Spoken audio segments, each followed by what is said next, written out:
Hello, everyone. Really grateful to have a number of you all here. I think we're just waiting for a few more people to join us, and then we will be getting started. Really excited with the material we've prepared for you today. Yeah, and looking forward to our time today.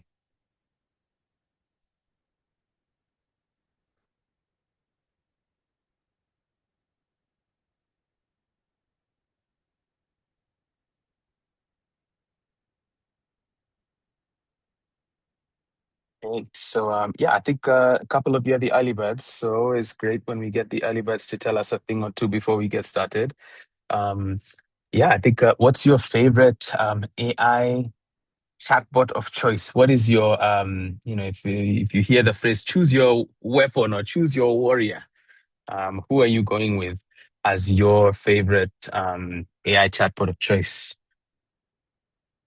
And we will have a little like icebreaker. I might be preempting. Yeah, there we go. Yeah, I didn't mean to do that, Peter, but yeah, so who is your AI chatbot of choice? If you have a couple seconds and can write to us in the chat. Um, yeah, it would be great to see and to hear from a couple of you as we let the last few people join us. Who is your AI chatbot of choice? You have to choose your warrior. Are you a co-pilot queen, or are you a Claude prince, or a Chat GPT?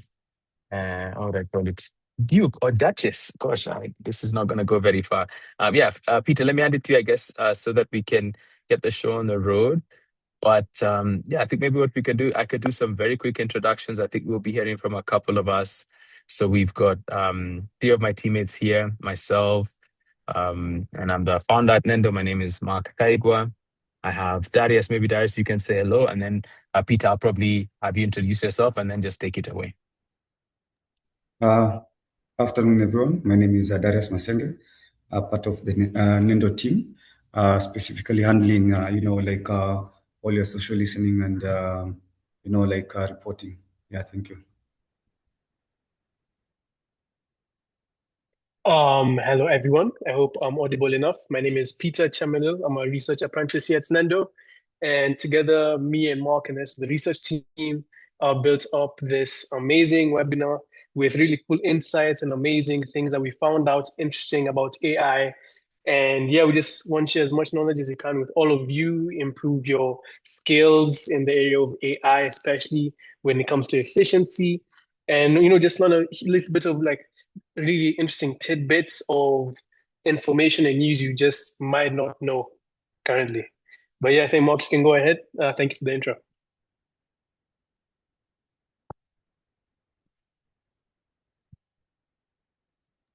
There we go. Find my unmute button. So yeah, so I think one of our first things we've got here is a Menti or Mentimeter. Really helpful, quick way for us just to get to know each other. And yeah, Peter, will you drive this or would you like me to? Yes. Yes, I'll drive it. So what everyone can do is I'll just type it down in you for the on the chat. You can go on to menti.com or you can scan the QR code on your screen currently. After this, there will be a question asking you what is your favorite AI tool. So we just want you to just quickly type in your favorite AI tool, and we'll go ahead showing the most popular tool here in this chat today. Okay, so I'll give you guys 2 to 3 minutes to do that before I switch to the Menti screen to look at your responses.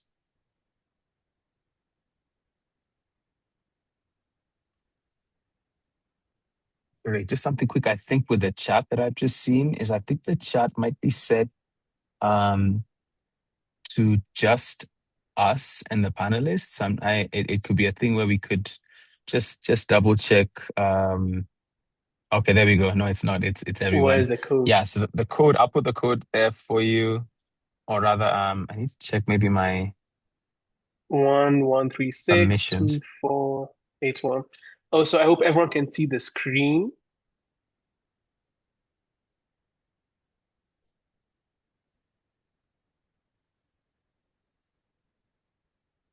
Amazing. Great. Glad to hear it, Nice. Jacqueline. Yeah.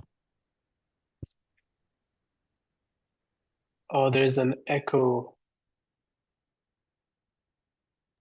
Is it Could be is it me. Give gone me one now? Because second. I'm wondering if it might be me.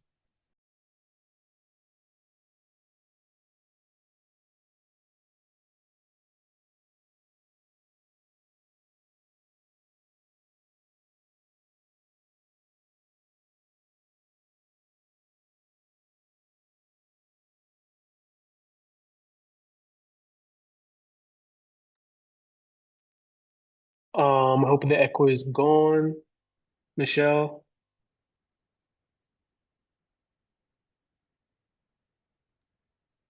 I don't seem to hear it from my side, but thanks, Michelle. I think we're gonna try to triage this.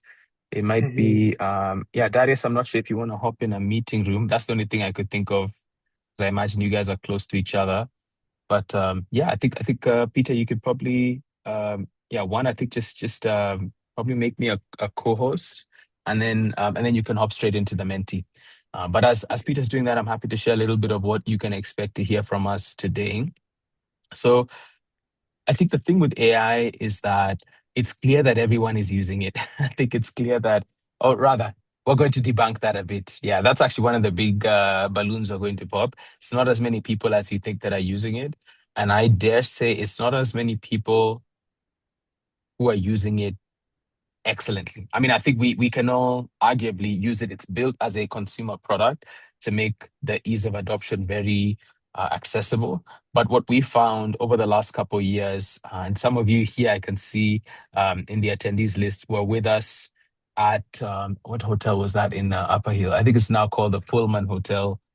Where we had a one of our trend briefings and had a lot of executives, a lot of people in the room, and talked about AI and really broke down and demystified it. We're going to give a taste of that today with some data, with some insights, and with what we call a purpose built uh, prompting framework. And I'm always very wary of prompting frameworks because I think there's a lot of snake oil salesmen, no disrespect, who are overblowing, I think, the role of prompting. I think it has value. But as we're hopefully going to challenge and invite you to think with us, we think that it's actually context that's one of the most important things to do. And so we'll share more on this. That's what you can expect to hear. This is just a chance for us to let the last few people get in the proverbial room, and for us, yeah, to get started with what we've prepared for you. So I think, yeah, Peter, I think you can go ahead and, um, yeah, probably get yes, maybe switch screens to Menti in present mode. And then, yeah, I think then we'll continue to get the show on the road. I hope everyone can see the Menti. So the most popular one is almost quite obviously ChatGPT. And then we look at I have some other ones here, Gemini, Claude, Copilot. And then there's this Copilot and ChatGPT, Copilot and ChatGPT. With Copilot, that's usually the Microsoft Office subscribers who all use Copilot. And there's somebody here, interestingly, using both ChatGPT and Claude. What do you Yeah, say? maybe even tied to that, Mhm. yeah, Peter, I think if you're paying for any tool, yeah, how long have you been paying for it? I see one person actually being pretty specific here to say I'm paying for it, because some people will argue that there are yeah, a lot of like tools that are quote unquote free that do all right, that get the job done. But it is true that some of the best ones in the market will be the ones that you essentially pay to get higher limits for usage, for what we'll talk a little bit later about, called the context window, or for tokens, which is what many of these platforms sell. And we'll also be taking you through a bit of what Nendo's own AI tech stack is, meaning what are the actual tools that we are paying for, that we use pretty regularly as part of our work, and what do we think, yeah, about the different ones. And I hope that that's instructive to you, as what I would like to believe is a very AI forward organization. We've had multiple paid accounts for multiple paid colleagues on what we call, I guess, best in breed or state of the art models, and are always experimenting, exploring. We even have a weekly challenge, of which, Peter, there's not been a winner, I think, or rather, I haven't awarded a winner yet. But we have a weekly challenge where we pay money cash money to the person who builds the best AI prototype every week in the organization. And that's been really encouraging for me. I've seen people who can't code up things. I've seen all sorts of things happen during that time. Yes, I see a hand raised. That is Michelle. I will, invite you to the floor to say something. Yes, please.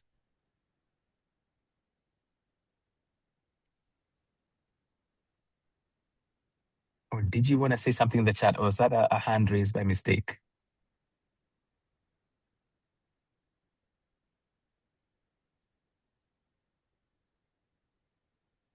So, Michelle, you've got a chance to say something because I see this is the first hand that's come up. Yep. Yeah, but no pressure. I think, if you get the chance to, maybe to hit us in the chat or just share, then go right ahead. But yeah, I think with that said, Peter, I think we can get the show on the road.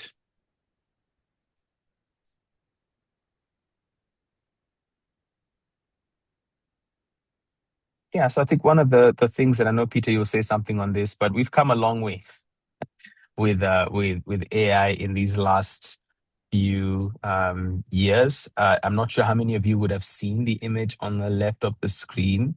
This is one of the first live demonstrations of AI video in quotes, and so that's supposed to be Will Smith, and it was him eating a bowl of spaghetti, and of course people found it grotesque, and people found it strange, and people found all sorts of basically parts to it that they were pretty weirded out by, and that does happen, I think, every now and again. And so I think for us, the part of what this teaches us is really there's been a pretty big shift. And so I remember seeing this, and Peter, when he prepared it, had actually put Will Smith again on the right hand side there, and we were like, no, let's go local. There's no better way to actually show this than pick one of our own Njugush and have him be the one actually like eating the spaghetti. But essentially, part of what we'll be showing you as I get Peter in to share a bit more about the process of prompting this is that the barrier to entry has significantly fallen. And what I say by that is there's a lot of previous industries, including our own. So the actual work that we do in research, in analysis, in what we've been paid to do by clients for years, that's changing. In research, part of the reason that I'm paying a weekly, bounty or prize to teammates building prototypes is that there's a real desire to see more fluency, more familiarity, really being open-minded to ways to use AI. And like I said, I'll show you or take you behind the scenes of some ways that I use it and with some of the tools that have made my life. I mean, I just can't see myself going back in some ways to older ways of doing things. And the fact that this AI still does make some mistakes and have some shortcomings. Yeah, so Peter, maybe just talk to the audience a little bit of how, I wouldn't put you as a filmmaker, I wouldn't put you necessarily as a design professional, but you felt and had the confidence and capability to put together the that using Gemini. So yeah, happy for you to speak Yeah. through it a bit. Yeah, well, it's actually pretty easy if I do say so myself. If you have a paid for Gemini account, at least the pro version, all you have to do is open Gemini, find any reference images, like let me just Google Njungush sitting down. Njungush sitting down, go to the images. Let's say this image here, copy this.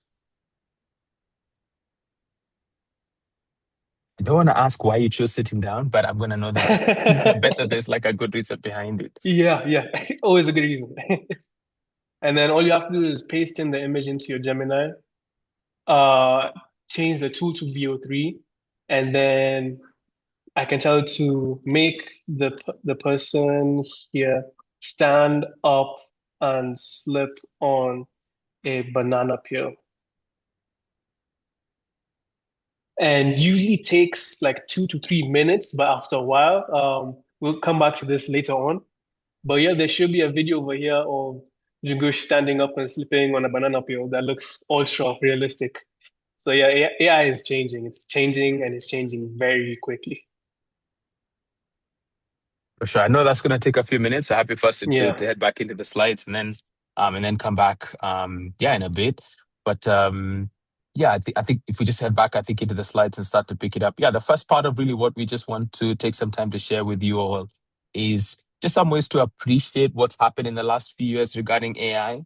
I think as Nendo, we track a number of different signals, and we're gonna announce a first of its kind um, project. I don't want to give it away now that we're working on. That you, by virtue of being here, giving us your email, will be one of the first people to see, and we think it's going to be pretty groundbreaking and positive in terms of what it'll help us see and understand. But if we just start with what I'd call the foundations of AI and just take a step back, the biggest way I'd have us think this through is through sort of this what's on your right hand side, that input processing output feedback model. And I use this all the time with teammates in instructing them how, if you're early in your career, one of the best ways to accumulate more experience than everyone else is to basically go through this as many times as possible, meaning the more iterations you do, the more reps you get. The more reps you get, the more experience you have. And so we model this and we think AI has a role to play, but not at every single stage. So some people would argue the quality of your input is going to affect the quality of your output. And so one of the best ways for us to improve this entire process is to get better quality input. That could be academic sources, it could be images. So maybe a difference with how if I was doing say the Njugush exercise that Peter's done just now to replicate that image using Google VO3, which is their model for video generation, um, I would take maybe 10 to 20 or 30 different images of Njugush. I'd take some where he's, dressed up formally. Take some that are close-ups. I'd take some that are wide shots. And I'd take that because the better I can give quality input there, the more that the more lifelike, the more realistic the actual output would be as well. And so you could take this almost anywhere. If you are prompting, and we'll show you our prompt framework, it's going to basically give you 5 easy to remember letters in an acronym that has you able to think of ways to get, in some cases, a significantly better quality output that still will require some feedback. So we don't expect anyone, hopefully, on this call to be trying. We might desire it, but I would probably manage your expectations to say you might be trying to do what some people online call one shot. One shot means I write one line or I do one iteration and I get the perfect output. There's always going to be a process of feedback and just going back to that. And so if we look to the left side of this slide, we talk about AI, but there's multiple layers to what's happening. And so when we think of generative AI, that is the one that I would argue is what's been most exciting for us, is when AI essentially predicts the next word or raises the odds that it can guess what the words that are following your sentence are or your question is. I think the good side of this is it's increasingly getting better every time they release a new model. So last week, Claude, by a company called Anthropic, they released something called Opus 4.6, which, just to break it down, that's the latest and greatest model. Very good at coding, very good at advanced problem solving, a bit expensive. So you have to find some of the best times and places to use it because it can use up a lot of your credits or your tokens or like your limits of how much they give you.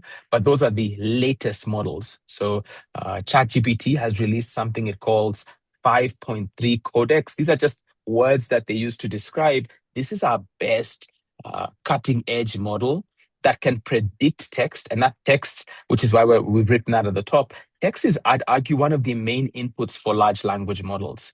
And so for a tool like, even when we hear music, there are tools. There's one that we play around with sometimes at the office, and I play around with at parties and, with friends and family, called Suno, Suno.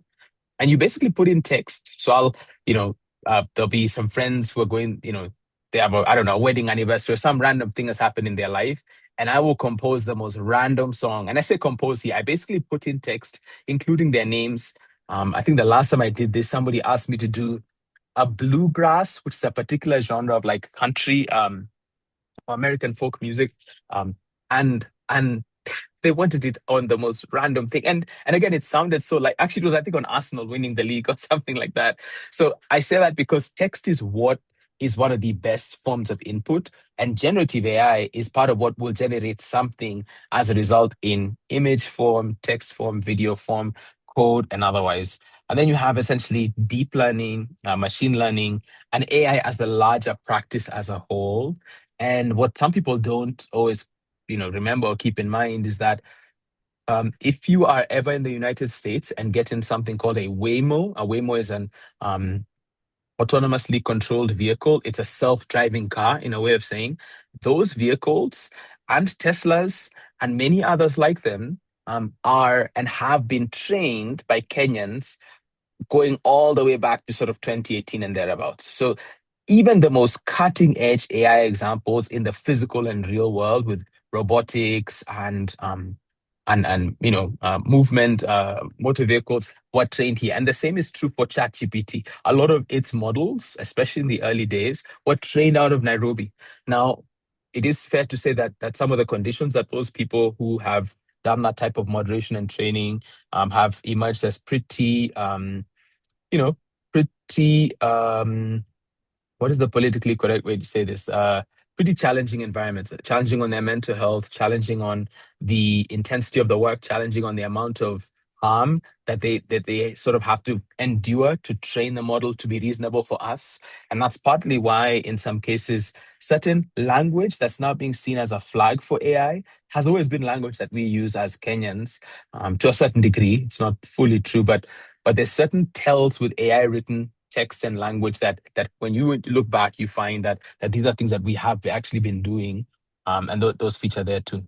Something to keep in mind. This is data we collected as recently as I'd say January, but ChatGPT is Kenya's third most visited site. So when all of you answered, or the majority of you answered in our Menti earlier that ChatGPT is what you're using, this is validated here when you look at the top most visited websites in the country.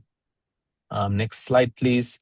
And if we just take a very recent example here, this is the last 12 months of Google Trends when comparing what Kenyans are searching for between Claude by Anthropic, Copilot by Microsoft, DeepSeek from a similarly named artificial intelligence lab out of China, and then Google's Gemini. So what you see in green is ChatGPT. And ChatGPT has we're talking an 82% plus lead. It is the consumer AI chatbot of choice. And that's why at Nendo, we've already built 4 different free for you. You'll all get links to it and access free AI chatbots that we use for work. So we are making those free and available to everyone, and they really help our workflows. One of them is on crisis communications. That helps a lot of our clients when they're thinking through digital crisis, which typically they would call Nendo for. And then the other is on the prompt framework we're going to teach you today. And then the other 2 are a bit more technical. One is on spotting deepfakes, and the other is on gosh, Peter, I need you to remind me, what is the last one on? It's Boolean queries for social media listening. Yes. Brand watch. Now, Yeah. that's right. So can anyone here guess why, in the chat, please, can any of you guess why there's a dip? So why would there be that dip in the number of people searching and using ChatGPT during that time? And when would you guess that was? If you want to tell me in the chat, I'll hold an awkward 7 seconds of silence, which I will probably talk over, just to see if anybody can take a guess as to why there would be this period of time where no one is seemingly, or rather fewer people are using ChatGPT during that time. And yeah, now that I think about it, I probably want to start coming to these webinars with prizes. I think for people. But as you think about it, I guess I can explain it. So the reason is that was the window between the 28th of December and the 3rd of January. And this is essentially, each of these spikes is a given week. And that time, much like part of what we see with other data from other even social media platforms and the number of posts, there's particular times when you see a dip, and that's people with friends, with family, and generally just not actively behind their keyboards. And we see this every year. We've had a very popular visual or graphic around cheating.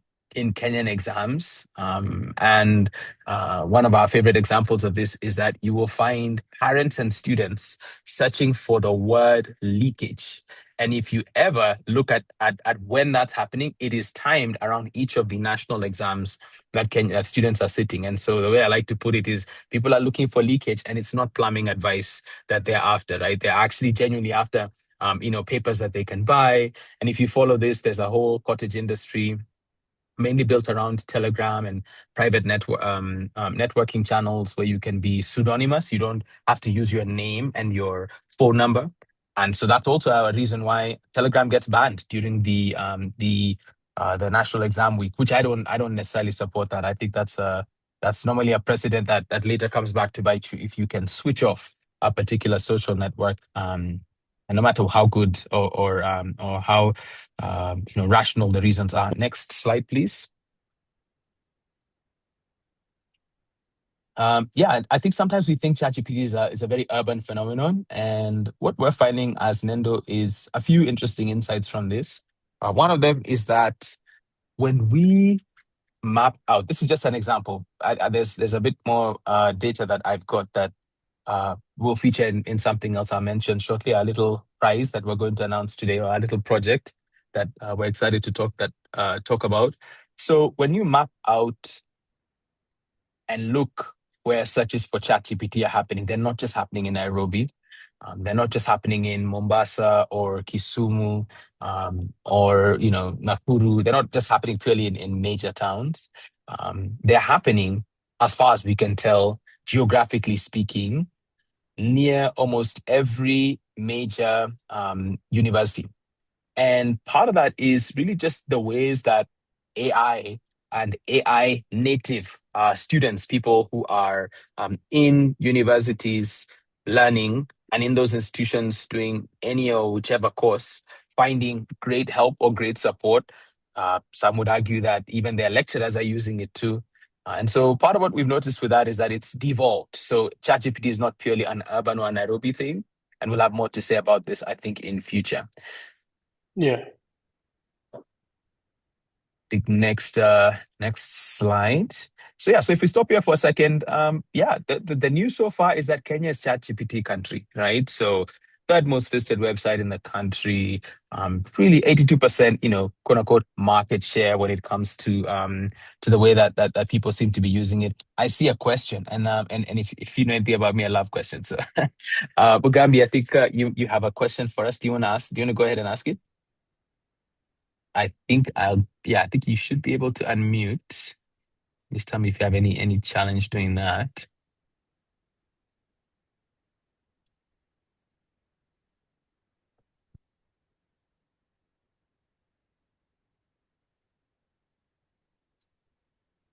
All right.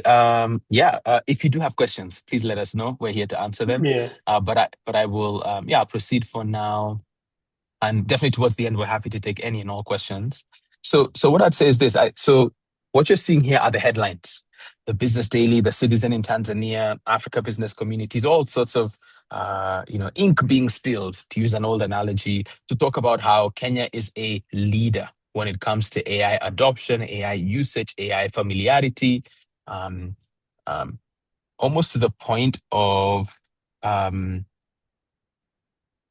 think of us seeing ourselves as in another sort of Silicon Savannah moment as being some of the best in the world and taking up that space, right? We did that with technology across Africa before, and I think Kenya's done a little bit of that now to really position ourselves that way. We have a national AI strategy as a country, and there's many other things too that would lead one to believe the hype a little bit. But next slide, I think there's more to this than meets the eye. But this particular slide is the one that set off a lot of those headlines. This here shows that Kenya, according to data reportal from a company called Kepios and sponsored by We Are Social and Meltwater, this data was collected on a platform called Global Web Index. And some of us who are in the digital or social media field will be familiar with how these slides are put together, but I'll break it down a little bit. So what we're seeing here is people who are being asked people, internet users ages 16 and above, how many of you have used ChatGPT in the past month? So either chatgpt.com or the ChatGPT app. And Kenya, in terms of that sample at the time, that was the first quarter of 2025, had 42% of people say that they were using it. Now, for context, you see the United Arab Emirates there, you see Israel, you see Malaysia, Brazil, India, Portugal, South Africa. So you see Kenya ahead of a number of big countries there. And bear in mind that the Gulf, in particular, already has an agreement with OpenAI to provide ChatGPT Plus, the premium version of that, to its citizens. So when you compare this East African equatorial country like Kenya, Silicon Savannah, very tech savvy and forward, beating out all these other countries is impressive, especially when you think of Israel, the UAE, etc. When you look at the amount of people who are connected, not just to electricity, but to mobile internet there, this would be arguably historic. And so a lot of the headlines actually said something to that effect. And so we were drinking a little bit of the Kool-Aid and really riding high on the back of this. But next slide, I think there's more to this than meets the eye, because I and my team tend not to accept a lot of the data at face value. We almost never settle for whatever we are told as the truth. It's often a version of the truth, and so there's a view that where we're like, okay, let's interrogate this and wait and see. And so I was really, really looking forward to seeing other data sets or data points validate that, or confirm that, or disconfirm that. And so Pew Research, which is arguably one of the world's longest standing research firms, extremely thorough in their methodology, in their openness, in everything from their sampling and their general transparency. So for context, GWI is, and we use their data too, mind you, but we know how to moderate, how to conclude things from this data. But GWI, who was the source of the previous slide, they are an online survey company. And so they will recruit people and pay them a modest fee for them filling in and answering these questions. Whereas Pew Research will often work in a very traditional, almost face-to-face, door-to-door, multiple steps of quality assurance and checks. So you can count a lot more. You would bet a lot more on them. And you see a completely different story here. The US and Canada are really high. If you look at just the image on the left-hand side, you see Japan as well. They're really high. And that's as far as just people in general. Now, look at the last box, right? Which is, it's almost like a brown, if you will. And what you see is that Kenya has one of the biggest sets of people who have heard nothing. I want to underline that, nothing at all about AI. And so I say that because what this started to show us is that, well, there seems to be a bit of a disconnect here. And that's an invitation for us to look at that. And even when you compare the amounts or numbers of young adults or people who are learning ages, whether it's 50 plus or 18 to 34, 35 to 49, even then, when you look at the image now on the right-hand side, Kenya sits, almost effectively in this case at the bottom of this list.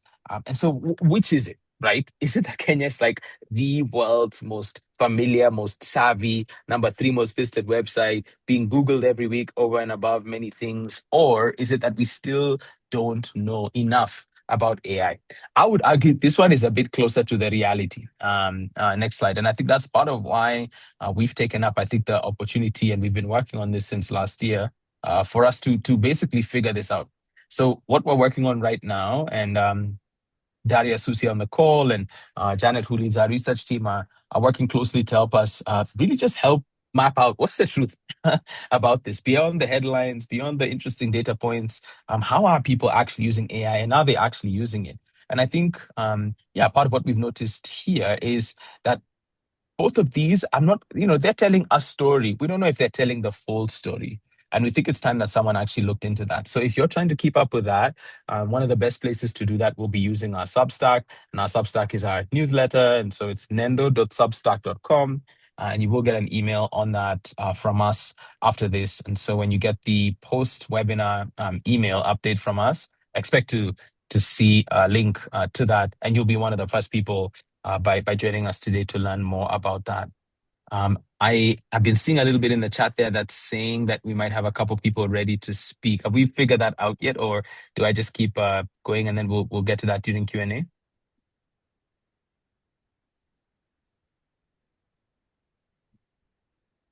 Yeah, Peter, do we pause here for a Yeah. bit, take a few questions, or do we keep the show on the road? I'm happy to keep the show on the road. I think yeah, we have a couple nice other goodies in the Hmm. in the deck to share, and so yeah, I'll be handing over to Peter shortly, who will talk and start showing us through a few just different perspectives to think about, and then I'll come back to share some use cases and a bit about the framework that we've built, which is what we're really here to teach or share or instruct you on. It's part of the promise of today's webinar, is that we really think that there's a chance to um, get really special individual career, business, side business, and other benefits in the amount of time saved, and the amount of value you can get from AI, to the point that you profit, meaning you put in an hour, you save let's at least say 2 to 3. And part of that will be hopefully brought to life when we show you what not to do, what to do, and then our sort of dedicated way that we've been practicing it here at Nendo, that we're excited to share with you. So yeah, I think we can probably continue, and then I think as people as we get towards Q&A time, we'll be able to do that as well. So I Nice. think Yeah. so I think mhm. So previously, actually, Michelle mentioned in the chat about how we're managing our rights, and yes, now everybody should be able to unmute themselves and talk. That was my fault on my end, but yeah, going into the end of the Q&As, everybody will be able to take turns unmuting themselves and asking questions. Now on to the next slide. So now that we kind of want to build this holistic view, we need to realize that AI can really make a really big difference within the different sectors, be it retail, FMCG, telecoms, energy, and banking, because the profit margins and scale at which AI can boost their revenue numbers is almost unimaginable. It can they say that Gen AI could unlock up to 61 billion to 103 billion dollars of economic value across all these sectors here within Africa alone. Now imagine this on a global scale, not just Africa. So yeah, we really need to start improving how we use AI, and putting out competitions within our businesses, like what Mark is doing over here with getting everybody to practice experimenting with AI. And now, so with all these tools going around, we have to talk about some of the most important tools and the ones you should specifically be focusing on. On the left here, you'll see the tools that we use here at Nendo. We have a pretty large library of AI tools and utilities for different use cases. On the left over here, you'll see the general generative AI and uh, basically text into outputs types of AI. On the right here, these are AI agents. Agents are used to create different AI mini tools to accomplish different tasks for you automatically. And then we have the AI browsers, which have agents running within them locally, and then the different social media AI tools that are attached onto your social platforms like X, which has Grok, and Meta AI, which is on Instagram, WhatsApp, and all the other Meta websites and apps. And then there's the generate how should I say this? The deck generation or content understanding AI tools that we have, like Notebook LM and Gamma. Notebook LM, we use it for when we get large amounts of documents and we want to have a quick screening of everything, a deep understanding of everything as fast as you can. You either using audio, visual, or mind maps using Notebook LM. And then you have Gamma, which all you have to do is write down a long prompt of what you want your deck to look like, or just the text of the deck, and Gamma automatically creates a deck for you. And then finally, the ones at the bottom here, these are tools for creating images using prompt. There's an Envato, Midjourney, and Adobe. And then lastly, it's the text to text collection AIs like Granola, which tracks your meetings, or Grammarly, which fixes your autocorrecting issues. Well, this has been a lot over here, but now let's look at the main ones that we usually see at the workplace, being Notebook LM, Gemini, ChatGPT, Perplexity, my favorite for research, Claude, and Copilot. So generally, when you're working in an office, these are the ones that you'd want to be focusing on and building up your skills and polishing up your skills on the most. So, yeah, like I said over here, the different tools have different purposes, either for creative expression, physical and mental health, learning and development, and human connection. Yeah, maybe just before we move to this next segment, I think if I could think about a way for you to think about some of the differences of these tools and what makes them different to others. One of the biggest changes that's happened, I think, over the last 1 year specifically, is that um, they have increasingly gotten almost indistinguishably good, which is a way of saying that if you ask me, Mark, should I be using ChatGPT or Gemini or Claude? For argument's sake, you can use either one of the three, and you won't be too far off or too bad. Each of them has like different levels that you can basically bump into gear.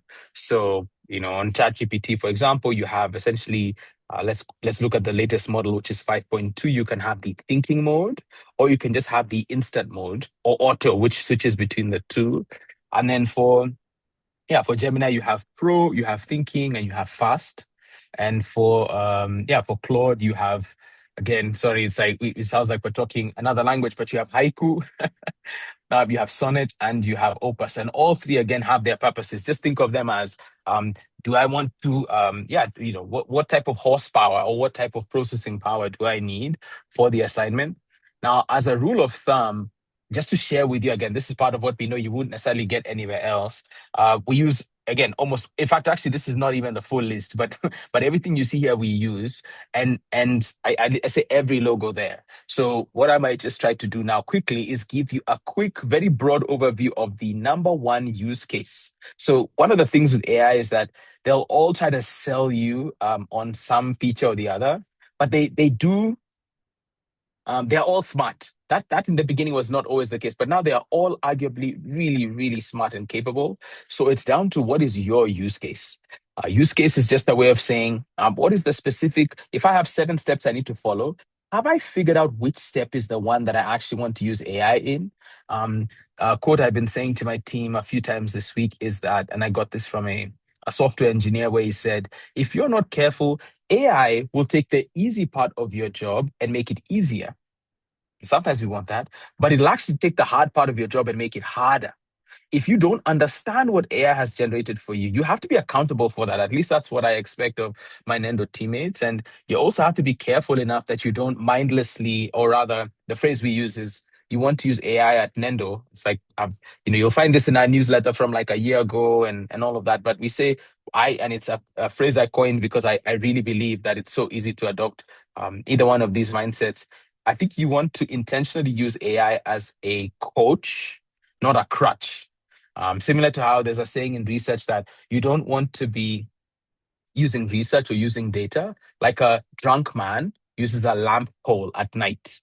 Because the drunk man is going to use the lamp pole at night for support to lean on, not for illumination, right? And so I say that because the gap between being average and being excellent is actually a lot bigger. What AI is particularly good at, when you look at randomized control trials and really detailed studies, it can take what you would call poor or below average performers and significantly increase their like the baseline of where they sit. And that's incredible, and that's so valuable. And then for people at the very top, sometimes it depends, right? Because it's not as simple, because I'll show you an actual screenshot, because every week I am struggling with AI. Like I'm wrestling with AI. And part of the difference there is an aspect of what I've trained the team on and coached them on here around taste. You need to always be trying to refine your individual taste. Otherwise, like me, you'll be hearing a lot of Ubuntu and Harambe from AI. And I'm like, I don't need that, right? I'm in Africa and I'm in Kenya, but that's not you don't need to be giving me that. You're giving a type of Africa that I don't think I necessarily subscribe to. And that's one of the insights you have to be mindful of when you've got that taste and judgment and are looking through a bit of the work it's providing. So ChatGPT for me, I'd say, is one of the best at following instructions. And so what do I mean by that? I mean that it doesn't skip any steps. It doesn't try to get too clever. So that's partly why, even though people are say that they're leaving ChatGPT, I still keep a paid license there because I find it good at following instructions. And it takes longer to think than Claude or Gemini. Um, Perplexity is is good at some deep dive forms of research and a level of breadth and citations, if you're technical like that, that I think are helpful for us in some of the use cases we have.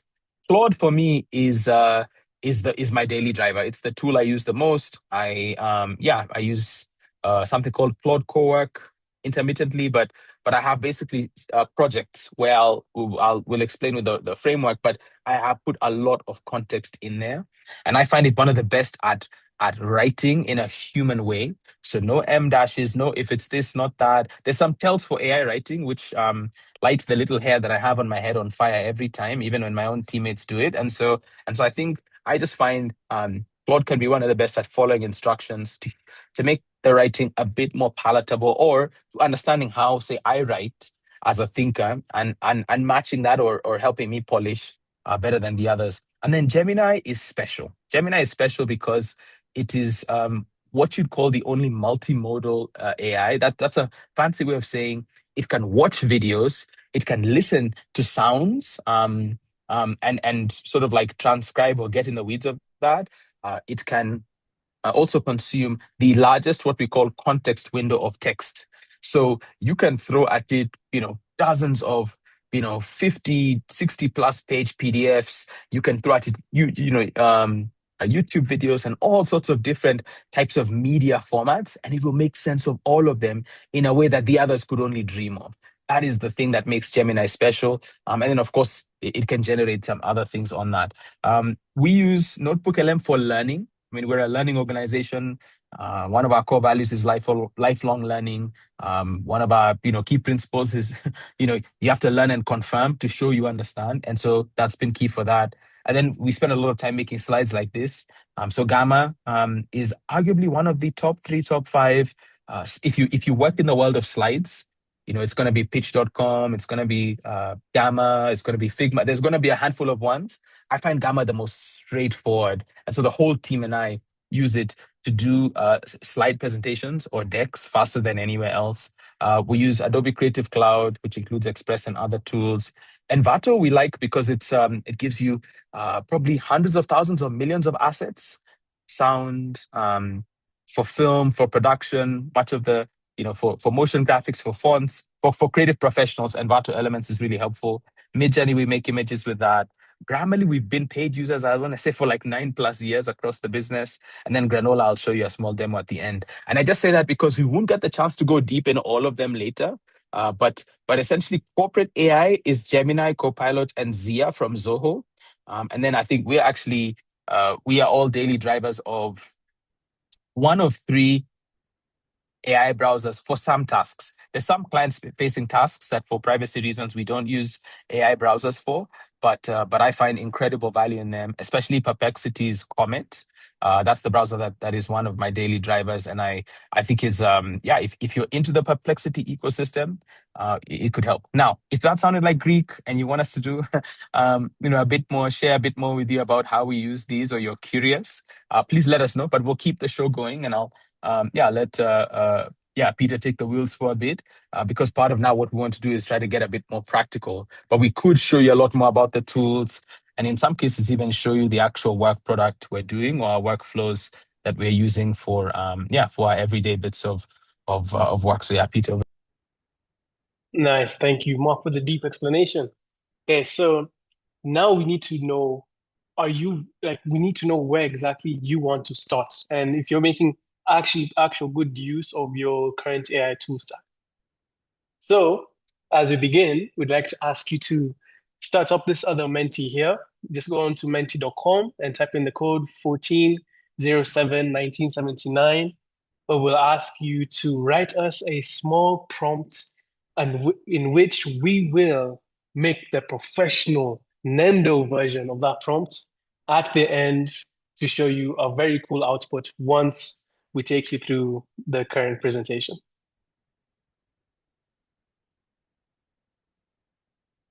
Okay, I'll just put this here in the chat as well.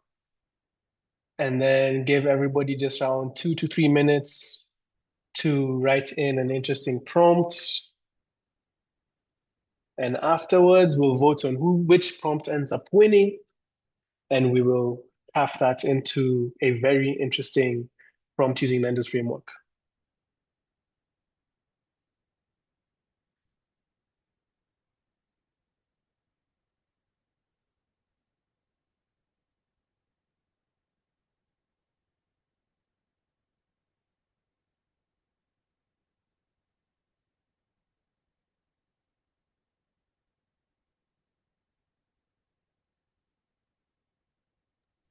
Mark, you're on mute.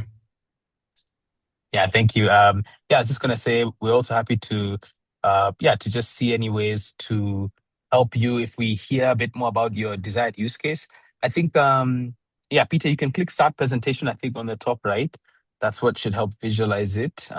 Yeah, Yeah, so thank you. yes, but this is good. I think create a PowerPoint from a narrative that makes a lot of sense. We do that kind of for a living, and so we can definitely speak into that a bit more. And so hope to hear a few more of the use cases that you're using, because I'm pretty confident that whatever your use case is, use case meaning here's what I actually do for a living that I could do with a bit more help. Ooh, that's a very helpful one. These are Whoever said, cool. yeah, whoever said that or formulate a response to an agitated customer, can give you the I can give you the master key. Well, let me not say master key. Let me manage expectations. But if you check that chat GPT bot we built, I think that's one that we love. I think Janet and I did a demo for someone.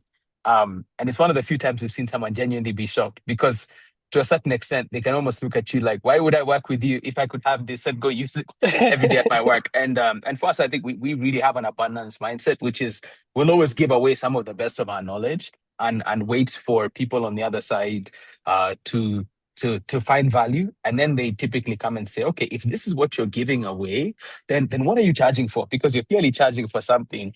And that's one of the most helpful conversations we have. Oh, this is brilliant. I think this might be from Cynthia, maybe. But yeah, ideas That's Jackie. is that right? Okay. Um, Excellent. So I see here around Jumbo Jet. Yes, and the More Than a Journey campaign, which we've been keeping our eyes on. Um, okay. So These are whoever really said the one cool. on review the report and create a step-by-step process, you might need to give us a little bit more. Yeah, generate engaging social media responses for a bank. I'm gonna presume you're the one writing the responses out. We could speak to that too. Analyze 2,000 past. Ooh, I like that. Ooh, that's almost like a customer relationship management question. Uh-huh. Tell me. Sorry, Cynthia, you were speaking around the 2,000 passengers. It's not me actually, but I'd love to Oh, see the answer. Oh, you okay, good. Yeah. Yeah. And then I see here business case for sports and apparel in the Nairobi area, and then an evaluation of tone and language. Great. Okay, we have some really nice ones here. If you yeah. want to add a bit more, you can ask them. So I think we'll walk through our framework and then come back And and then we'll come back yeah, to and this. then Yeah. then we'll pick one basically to use. What I'll do to make it more democratic, because some of you will be like, why did you pick that one? You should have picked mine. If there's one you We want to can see vote. just from this, yeah, you can actually just let us know in the chat. So I know some of you in the chat now will try to be mobilizing votes. But it'd be nice to see you share with us which one you'd like to see us solve. And then really for all of you, we'd be happy to have a discovery meeting after this session to see about the workflows. We haven't had some of our technical teammates join this call or this webinar. I mean, they're keeping the lights on for Nendo's, some of them. So there are further things we could do, but we'll keep it high level for today and see what value we can generate with you. Sawa. So I think we can come back to that, but thanks for sharing your typical prompt or use case. That's always one of the best places to start. And I've shared, at least for the person who wanted to come up with responses on behalf of the bank or to diffuse a crisis, what you'll see there in the chat is one of the chat GPTs, right? General purpose transformer, a chat experience that follows some rules where it takes the best of Nendo's experience in dealing with social media crisis and gives you almost like a version of Nendo that you could use and consult at any time, day or night. So I think now we're going to get into maybe more of the mistakes or challenges that people tend to make. And so, I'll start with you, Peter, and then I'll probably add a bit as we go. Definitely. Well, so going into how we built our framework and certain mistakes we noticed that people were doing while prompting, including ourselves to begin with, there were three particular mistakes. The first one being the lazy intern. Kenyans, we have a gift we're not using in particular, which is language, service excellence mindsets, and instructions. So being the lazy intern, it's kind of like you're very vague. You're giving one-line commands like, "Hey, ChatGPT, give me a marketing idea," and then you expect a whole range of, clearly detailed, properly organized ideas that will formulate this entire campaign for you, and that's not how it works. You end up getting very generic, very surface level, and a very generic and surface level list that has a complete lack of creativity, and it just look like it's obviously made by AI. So how do you fix this? You start off by assigning a role and context. So imagine telling it, instead of just giving marketing ideas, you're going to act as a senior marketing strategist at this particular company. In example, Nendo. And then you give a context. At Nendo, we do this, this, and that, and we like it this way. So doing it that way kind of fixes that vagueness of being so lazy. I don't know, Mark, if you want to go a bit deeper into that. Yeah, I think one of the biggest challenges that we find with people who are even, like, again, 3+ years, 4 years after, I'm trying to find the name of the gentleman I need to give credit for what I'm about to say. Yes, so there's a gentleman called Greg Wanjama, and I really like the little quote I'm about to say. So one of the things he said that really struck me is that as Kenyans, we've been early adopters of technology. But one of the things we found is Google helps read our intent when we're Googling. And so when we bring that same mindset to AI, we miss out a bit, right? So I can write pink flower pot, balcony, Westlands. And honestly, it'll read so much intent in that then it'll show me essentially the closest thing to that and point me somewhere. And so often we might mistakenly bring that same mindset towards prompting, but we have something that our regional neighbors and really people across the continent envy. Kenyans, in terms of our literacy, in terms of our fluency with language, tend to actually have an advantage just in how we express ourselves. And so if you've ever followed Nendo, you know that we call Kenya the verbal capital of East Africa because of Kenyans on X, formerly Twitter, because of generally the way we're able to use language and wording and wordplay, sarcasm, humor, and otherwise.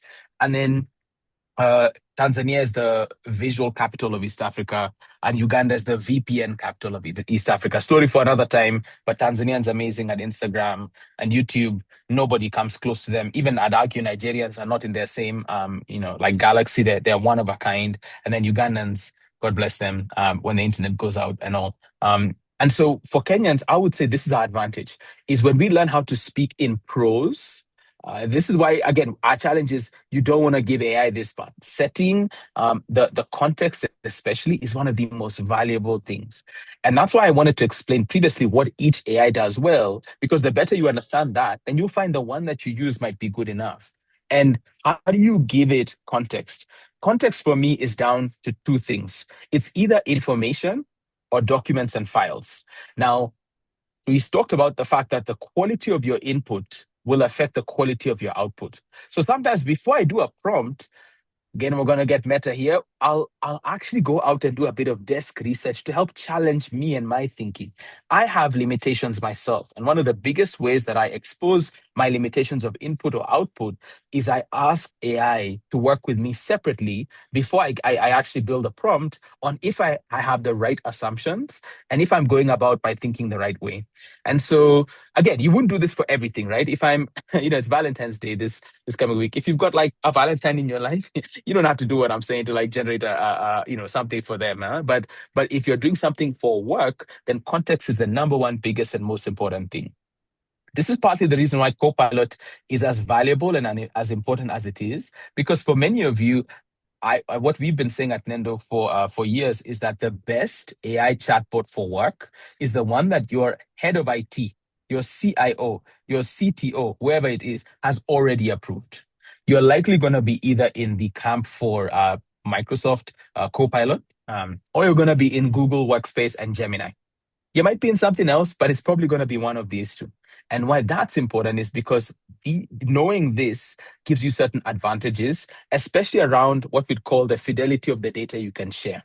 One of the mistakes we see people do is they take context, customer queries, personally identifiable data, and they feed that into their personal AI of choice, which is, say, ChatGPT. So you're following our rule, but that might not scale in terms of potential other downstream questions on did I have the permission to put this there?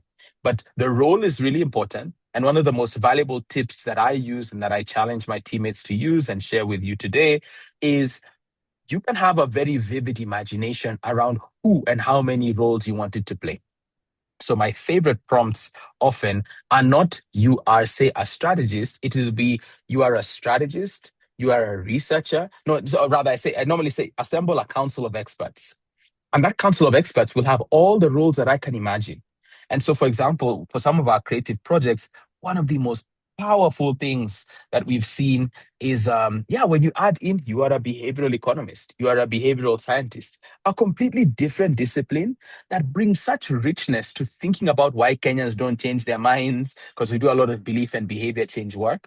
And so what we're moving against is this idea that, like, yeah, with this one paragraph, I will basically be able to lock it in. And sometimes you're right. You've been using your AI platform for so long that it already has context about you and what you want. You've already shown it what good looks like, which is another way you actually help it by saying, this is an example of what my boss, my coworker, my teammate said looks good. Help me to eventually get there, but do this for this different assignment. That's context. So you can upload one, two, sometimes I'm uploading dozens of files and folder, like even desk research. Sometimes that desk research has been done in part with AI because I want to give it this universe of context that helps it to make basically a wiser decision or to look at it in context and save me time later. So you put in the time up front so that it actually doesn't cost you by giving you something mediocre or lukewarm later. Yeah. So thanks, Peter. Over. Okay, thank you, Mark. Now, like what Mark mentioned before, AI kind of almost always defaults to Ubuntu or Harambe because it has these blind spots on Africa specifically, even though it was developed here for a bit of time before actually getting out there. So you need to explain yourself and set limits for that AI. You can't leave any context vacuum, like Mark mentioned before. So failing to specify things like who, where, and why, and ignoring certain specific details of context, like all those previous notes you had either taken previously about this specific topic, all these images and bits of information that you have saved somewhere on your computer, you have to upload all of that onto the AI and make it part of the prompt. In this example here, we tell it ignoring that the target itself is an urban Kenyan professional aged 28 to 40. So if you have an urban Kenyan professional aged 28 to 40 and you completely ignore that, that's going to mess up your eventual output. And the result is going to be, it's going to sound like it was completely Americanized, not made for the local nuance, and the budget and everything just won't make any sense considering your current constraints. So you need to specify your constraints. So like look at this image example over here. Create a marketing plan for our app. And the original AI output would have been something like hire influencers in AI in LA because we haven't told them where we're from. Run a Super Bowl ad because we don't know, we haven't told the AI what our budget is. Scale with VC funding because we haven't told them what our actual goal is. Target Bay Area early adopters. Like all these are just Silicon Valley because AI technically is made for Silicon Valley users. So we need to add the constraints to fix this. Tell exactly where the professional, who the target is, say where the location is, the budget, and you trust. So once we combine all of this into one, you get an output that's a lot more nuanced and localized to your particular needs. I don't know if you want to go ahead, Mark. Yeah, sure. I think again, I'm excited to be an early adopter of many of these tools, and yeah, essentially, you've probably got a paid license for maybe too many of them, but it's really just to make sure that we can come into a session like this and not be theorizing with you. Like we're using it, one, we say it responsibly, and two, with the necessary disclosure. So that's why you'll see, especially for AI generated images and videos, some of which are coming, that we try to put at least a footnote somewhere there, just to make sure that that's being seen. And we have public predictions. We've done research both for clients, and increasingly doing more work. I really see some of the AI work that we do becoming, yeah, like a pretty big part of Nendo's overall revenue, because I think that no matter how good these tools are, much like we've also seen in social media listening and monitoring, you don't want to be driving a Ferrari in gear one and confidently sort of like moving at that pace, knowing that, there could be a lot more horsepower that you put to use. So all I'll say with this is that I can speak to this firsthand. I can show you the number of times that I get that sort of Ubuntu reference, because there are certain like ways I wanted to know my context and constraints specifically, and I'll be challenging it back and forth, not to bring too much of a Western mindset. So like we've said, if you think of the phrase GPT or general purpose transformer or large language model, the question to ask there is typically, okay, you said large language. What language did you use to train this? So Google, a week and a half ago, just launched something it calls, I'm going to mispronounce the name, it's WAXAL, but it's one of the first ever audio, right, large language models trained on vernacular, like our ethnic and tribal languages. So I know that languages like Shona from South Africa are there. I know that Gikuyu is there, and the Luo is there. Is now the real work that Claude and OpenAI have not done. And so if you're not careful, sometimes as you work with the platforms, it will not understand your particular side of the planet. And that's why you upload a few different bits there. And it's why you get specific around constraints. We like to see it get creative in terms of constraints on budget, not always on time, but time can help, because sometimes time will have the opposite effect of where it will skip steps in the workflow, because it's called anthropomorphize, I think is the word, where you make it sound like it's a person. So you say it's gonna feel rushed. No, that's not. It doesn't feel anything. It's a machine basically predicting each following word. But the recommendation here is the longer you take to think through our context and upload a bit of that, and then set some constraints on geography, on location, and then give it feedback, right? Expect that it has an Africa blind spot, and always know that you will continue to challenge it on Kenya, on Nairobi, on Mombasa, some of those nuances, because it just doesn't have that in the corpus. So all the galaxy of words it's seen in its lifetime, even as it's been trained and used more by us. By contrast, I think that a company like Meta, which has its own large language model called Llama, or Grok, which is the large language model of XAI, the company that also owns X or Twitter, they have a unique skill set. If we had time, or if you want to see it, one of my favorite Grok prompts when I'm demoing this for people is that Grok can speak vernacular. Um, it can speak, Somali, the Luo, Gikuyu. It can speak not just Sheng, it can speak the deeper variations of Sheng. It can do the Queen's English, Tanzanian Swahili, and it can do like others. Now, why can it do that? Because Meta, the parent company of Facebook and Instagram, Mambo has vipi, social unaweza media ongea Kiswahili posts, kweli? right? Daniel, Grok, it can. Well, not audio, but in text. If you want, I could show you during the Q&A. And then I think, for Meta, theirs is a bit behind, but they've spent a lot of money to catch up, and they'll have something on that soon. Yeah. So the challenge here is always know it has an Africa and Kenya gap. When you know that, you're not leaning back when it's working. You're actually leaning forward to make sure don't mess me up by bringing something that might not work in my context, and then train, coach, and instruct it when you're looking up its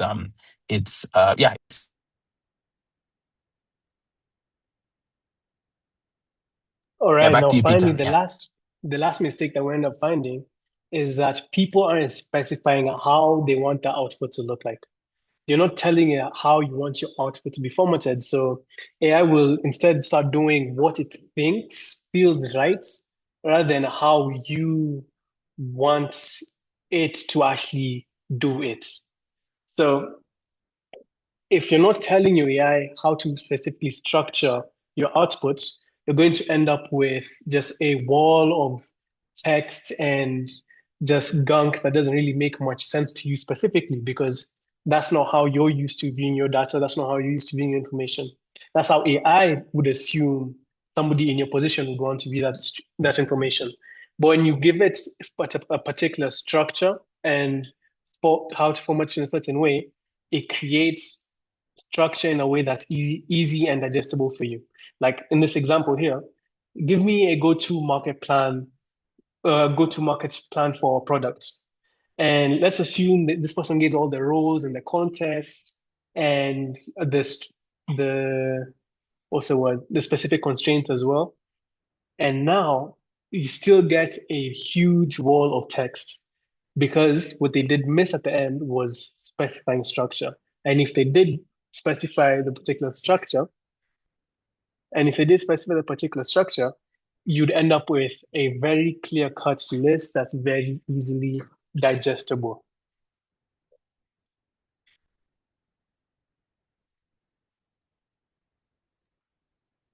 Sorry, I think I'd muted myself there, but happy to speak on this. So I've put a couple resources in the chat. One of the things probably that again drives me absolutely up the wall and crazy is when I see AI writing. It's like I'm having a moment here. Because I again, AI is brilliant, right? So large language models are incredible, but they do have particular tells. And so one of the ways to avoid those tells actively isn't to use an AI humanizer, and of course those sometimes help, but for example, AI will one of the biggest tells of AI writing is it typically will say, it's not blank, it's blank. Meaning that phrase, it's not X, it's Y, or it's not A, it's not B, it's not C, it's D. Phrases like that are like a dead giveaway of AI, besides the, writing in American English, of which, for me, I'm like, we don't write in American English in Kenya. I mean, you can fight me in the comments, but like we write in British English, right? And so you can guide the AI to do that. AI tends to also have a very formulaic structure with its sentences. So again, if as a reader, you can pick these out and you can tell it to not do that.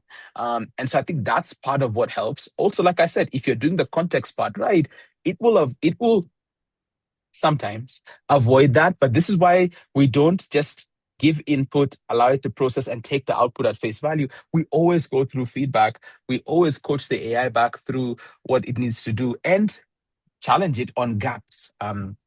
There's something called, I guess you could call it narrative drift, or I think some people call it context rot. These are pretty fancy ways of saying that sometimes the longer you talk to AI, sometimes the more challenging the AI, that the large language model will have a challenging time remembering and prioritizing some of what you say.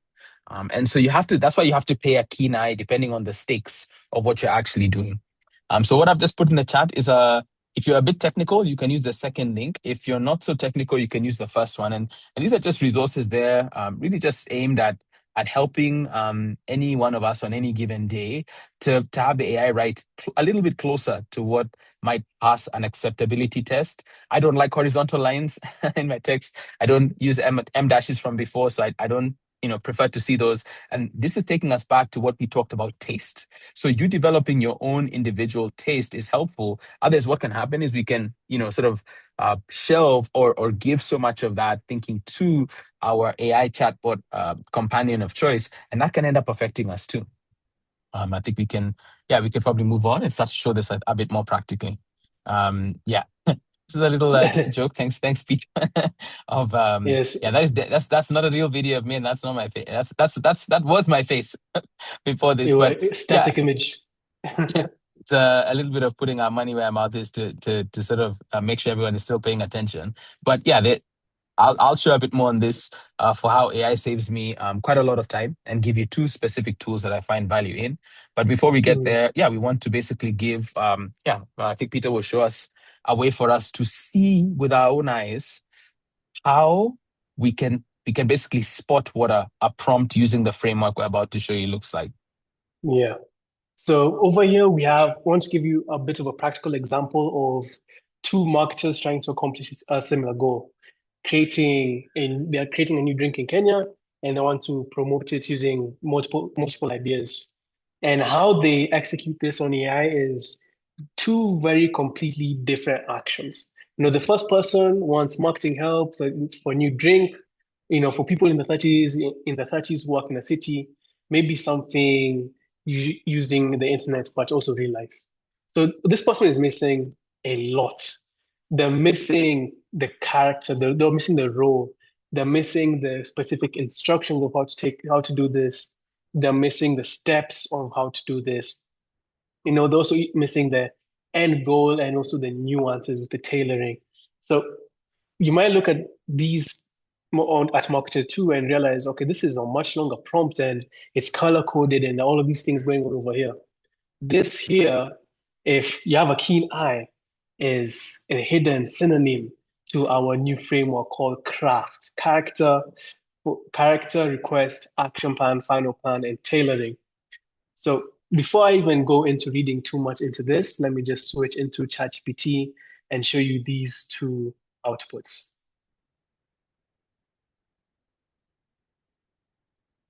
Just give me 1 second. Yeah, no worries. I think as you're doing that, this is sort of the practical side of where we can show it.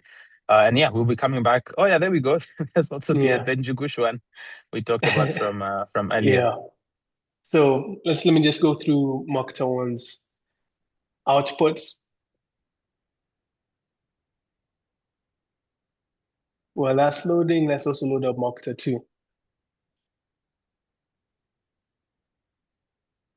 So if you notice, it is going to actually create 5 cheap ideas. One, office tea break sampling, gives you actual budgets. Okay, that's cool, but this is so much text. I'm reading so much. What's going on? And you see, like what we mentioned earlier, it's what's missing over here. It's missing a clear. The role is very one-dimensional in the situation. The context is lacking. They're only told targeting people in the 30s living in a city. They don't necessarily know what the specific city. They just know it's in Kenya, it's a city. And it's also missing the structure, how you want your work to be formatted. So you get a particularly long piece of text that's honestly not too bad, but could be better. And now let's go to Marketer 2. Now this one here is very deep and detailed. First of all, start with our character. You are a senior marketing strategist specializing in FMCG launches within East African markets, specifically Kenya. So that being the case, it already has that role and persona within its processing.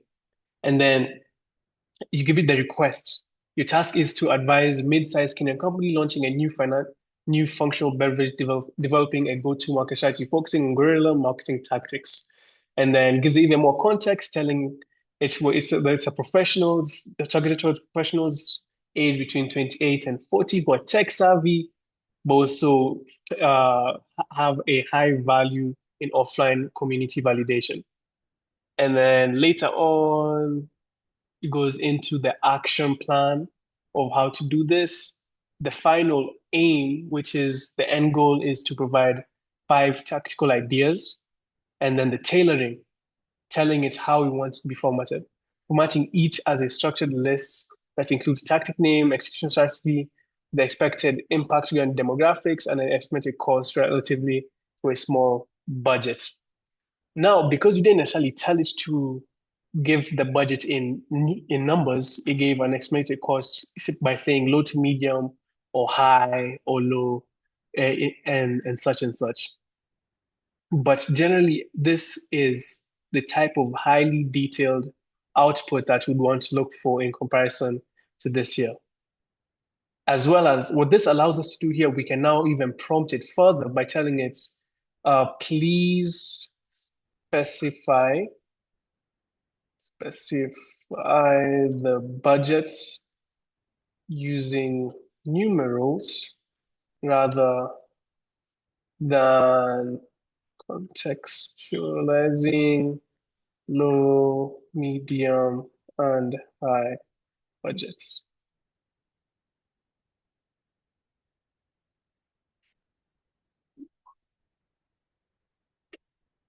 And now it should also give us a number dedicating to each one of these, which is amazing.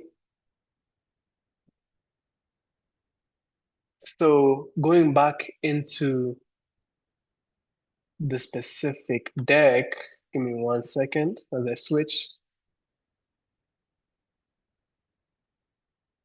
We now start to realize, okay, marketer 2 is getting a whole lot more value out of the output than marketer 1, considering just a few changes within the prompt. Now, here at Nendo, we created a 4-point framework to simplify our thinking and analysis with AI that Mark mentioned previously. You get input, which is then processed, which through the processing gives you outputs, and through that same output, you can then give a feedback and improve on that input. But now with our current framework, the CRAFT framework, we can constantly improve on the input after feedback. So get your output. Is it really what you wanted? Give a feedback, run that feedback through the CRAFT framework, and then improves your inputs on and on and on. If you get better input using CRAFT, you get better outputs. If we get better processing, it can be a competitive advantage within the Kenyan markets. And if we get better feedback, we can improve our input further, which creates even better data.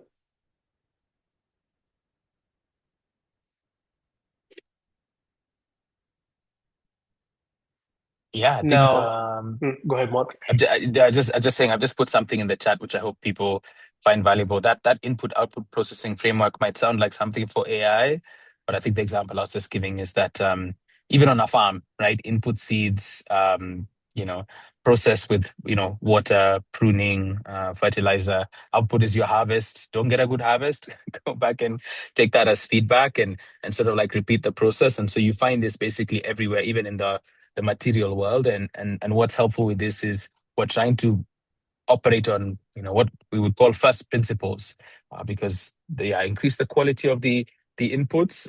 Sometimes you can increase the quality of the outputs. You can increase the speed as well along the way and learn over time.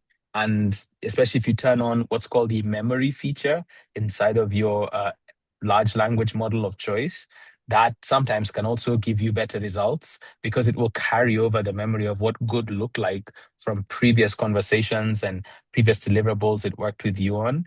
And I don't think we necessarily discussed this here, but if you have any of the respective platforms, and especially ChatGPT and Gemini, what's known as the Canvas feature is exceedingly valuable for you to build with AI rather than waiting for it to spit out and give you, I guess, like a full answer. So I tend to use, I think my teammates too tend to use that to edit, tweak, and ask it to review your edits in real time. And so essentially, AI becomes your coach in that way and not the crutch to sort of like, yeah, just let me lean all my weight on you and sort of carry me through this, but more of, hey, let's do this together, and you can give me feedback. Because that's one of the most helpful ways as well, is you do some of the thinking, ask AI for a bit of a critique, ask it to, sometimes when we're going into presentations, we'll ask it to role play as, if we're going to present to like a procurement committee or to decision makers, we ask it to play the role of the toughest and hardest decision maker there, the most skeptical, the most negative, and you just try to see the good faith arguments that they would bring, and then you just prepare with those in mind, because you're going to sell to the converted. It's often a few of these other people there along the way that it would help to get a bit of that feedback or that extra processing as well. Yeah, so I think for the next one, happy to share a bit more on this, on the craft framework. So yeah, so each of these letters, this is going to, I'll be honest, we didn't come here with a silver bullet. We didn't come here with a shortcut. We didn't come here with a, a one size fits all, framework. We just came in here with what has been working for us. And by extension, with, in both what we call Nendo, the brand, and also in situations where we're responsibly using it with disclosure around anything that touches our clients, where we're finding value. And so the character is one of the most important parts of the brief, or the prompt, you could say. So think of this as your master key. And like I said, the biggest secret here is to make sure that you have multiple characters. You have a council of characters. Don't limit yourself to one. You can have literally a dozen plus. It can operate. It's very good at generating volume. So you can have a dozen plus people. I also like to say, because as Gen Z people like to say, AI is particularly fond of what people would describe as glazing, or being overly positive, or what some people call sycophantic. Oh my gosh, that's a great idea, right? I almost never want to hear that. I don't go to AI for any personal or professional validation. I want it to tear my stuff apart, find the gaps, find the barriers, find the obstacles, and I want it to disagree with me. I don't want it to be disagreeable, but I don't want it to be overly flattering. And so you can turn a bit of that in the initial character aspect. So one of the ways I do that for some of the prompts that I use personally is I will say, I expect them not to have consensus. So what that says is each of these respective professionals isn't trying to, lower their standard and take the acceptable route. They're trying to voice disagreement. And I want to see those areas where they don't agree. So even if you give me a conclusion later, I want to see your process. Right? We're very big, I think, at Nendo with the work we do on always be ready to show your workings, always be ready to show your thinking and process. And so the character part gives you a nice, like couple people who are there who can really help with this. And then resources is just a way of us saying, that you could be looking here at the context in another way of saying. So what do you know about the task, and what should it know as well? And if you think you're briefing a person who's next to you, you might send them a pre-read. You might give them some helpful documents. You might ask them to go out and find similar or different documents. And from that, you get the helpful resources that are needed to set the baseline information for your task.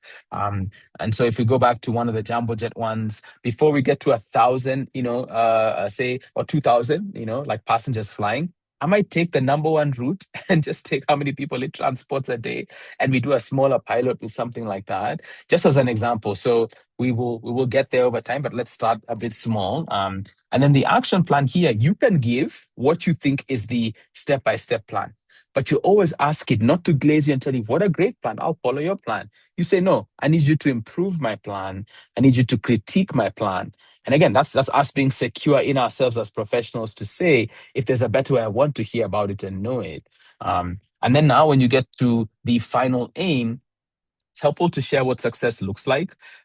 Yes, sometimes it can be text for text, but one example of how we'll hand over between two tools we talked about, if my text is a slide presentation and I want to be able to edit it, then there are certain instructions I'll give in Gemini that will make this process easier, because Gemini now can generate a Google Slides presentation. Copilot in some cases can generate something that feeds in really well to Excel or to PowerPoint, and so on. Or ChatGPT, for instance, will just give you text back. But you can have that text written in a way where some of the prompts I'll write is I'll be like, I'm about to use gamma.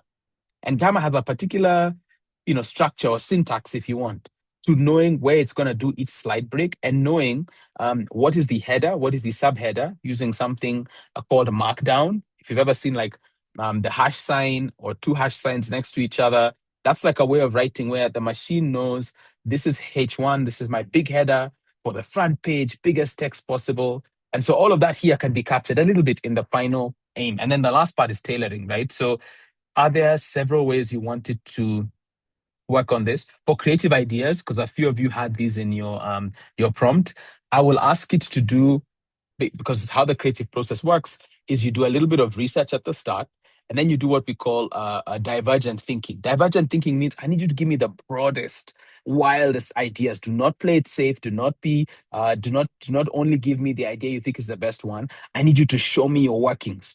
So almost every time I'll say, give me 20, give me 30, give me 50 ideas, and then I want you to rank 10, 20, and then I want you to give me the three and pick one to move to the next step. And what that does is it sets some rules around how it goes about this. And if it can show you your workings, you can be like, no, your taste was off here. I don't like any of these 10 ideas. So you just tell it, don't give me ideas like that again. These were weak for these and those reasons. And that's where your own judgment and taste and professional experience comes in as well. Yeah, so I know also, we're moving pretty, quickly with the time, and I appreciate you all for this. Yeah, we're getting into demo modes. I think, I forget, I think I'm the first demo, is that right? Actually, before we go into your demo, I'd like Yeah. to go back to the Menti and then use that, whoever's got the highest vote on that Menti, to use Nendo Prompt Lab to now improve, do the Nendo Craft framework on that front. Now, give me 1 second, switching back to the Menti.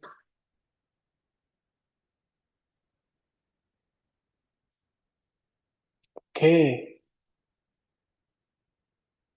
Now, who got the highest amount of votes?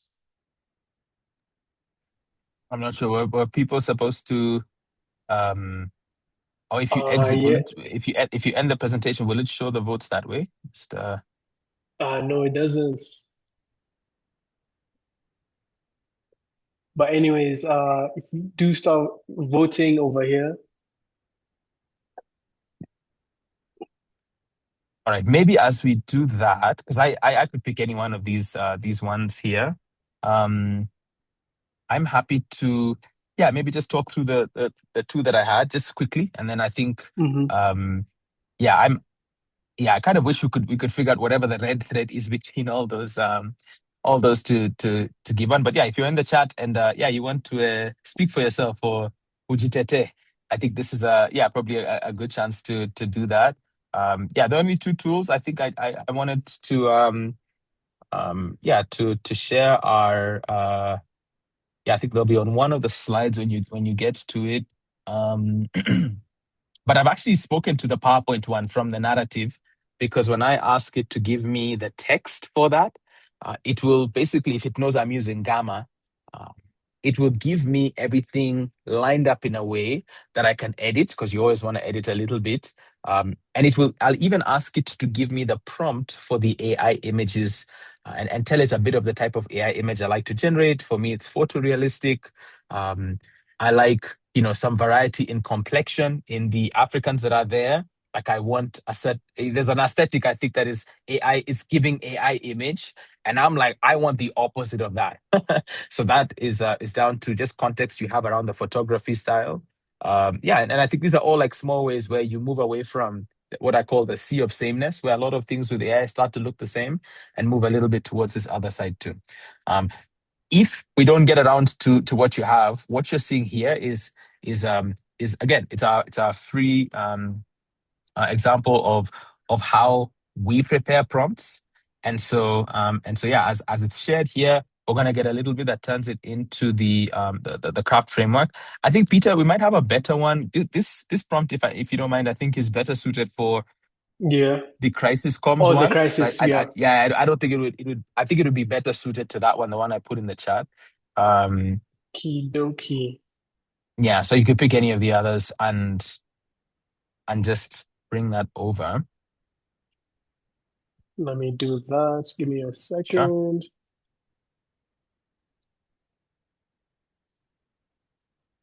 Okay, can AI analyze the 2000 passages? I really like this jumbo jet one. What do you think, Mark? Yeah, just go for it. I mean, yeah, just because of time, we'll pick that one. But I think for some of the others, I have tried in my mind to speak to three, four, five of them, and so because we'll get to Q&A just now. If you do find that where we sort of overlooked or didn't give yours the love it required, just let us know. But yeah, I think waiting on you to probably share screen. Yeah, there we go. And let's just see how it does with this. And then, we'll get back to the slides and turn it over to you for any final questions. But hoping you've been finding this, conversation and webinar valuable.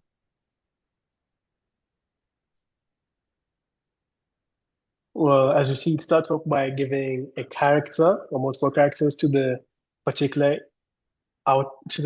prompt, and then the specific request. Now, I want whether the AI can analyze around 2,000 passengers who on jumbo jets today, and then the action plan, how it's gonna go about taking on this quest, and finally, the final aim is to plan the airline is to deliver a practical compliance plan. An airline can recognize returning customers for service, loyalty, fraud prevention operations, without turning into an invasive surveillance, and clearly flags what crosses the line. And then Yeah, so finally, the maybe tailwind. Peter, maybe just to say something about this. So what this shows me as well with this ask, even as we all read it, so you don't have to necessarily read it just for time purposes, Peter, is Yeah. that I will still be giving more context to this ask, right? And so that's what we like about this, is that you are maybe 2 to 3 prompts away from the ideal prompt, but it's already started to follow the structure and the rules. And so this is where you clarify and say, so assume it actually can do what you're asking. And you might have to give it the root number. You might have, this is now the question of whether you do it in Copilot. You might have to upload a spreadsheet that has, say, the different, details. And, then if you have, I don't know, Microsoft Dynamics, you might want to query, if you want to get fancy with it, when was the last time this passenger also flew? But from that, you might find, what it's doing now is again showing its workings, and I would look to this and now start responding and finding a way to fine tune this until I'm like, yes. In fact, sometimes we would challenge you to ask the AI to say, hey, help me clarify what I even want.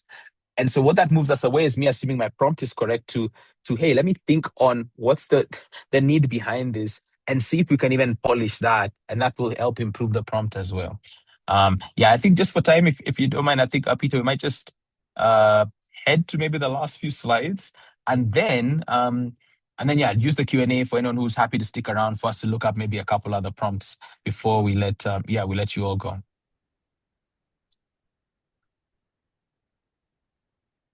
Yeah, so I'll share something here. I think on 2 tools that have been just massively valuable to me. So one of them is called Granola, granola.ai. We know that there's a lot of meetings recorded now, and for me, as a senior leader, the founder of a firm, I do a lot of meetings, and so I find value I often I'm either writing things by hand or I'm typing in the middle of a meeting. And so what this has allowed is Granola allows me not to mentally check out of the process. If anything, there's things that I note in a meeting that I find incredibly valuable because I'm actively thinking and processing what I'm hearing. And so AI Granola blends the two of them together. And with that, it's become arguably, like one of my top 5, top 7 most used tools. And it's not an obvious one per se, but it has incredible value. And so I'm happy to share just like a link to it in the chat. And then the second one is called Whisper Flow. And Whisper Flow allows us to move not at the speed of typing. I will type at, I don't know, maybe 90 words per minute. But I talk, as you can see here, at 144 words per minute. In fact, sometimes that's my mistake, because I need to speak slower. So if you look down there at the total words that I've dictated over the last year, I joined as a beta user for both, meaning when both these tools were launched to the world, I was one of the first people to get in, and have been able to talk to the founders of both of them and help provide feedback on bugs and things like that. But for, you can see here, over 265,000 words dictated, and that's in so many different areas. But it allows me to speak and give longer prompts with more context, not because I'm typing, but because now I'm speaking. And that's a game changer. That allows us to move at a different pace, iterate faster. And so that input output processing feedback loop we've taught you about and shared, you get to go through that so many more times with this.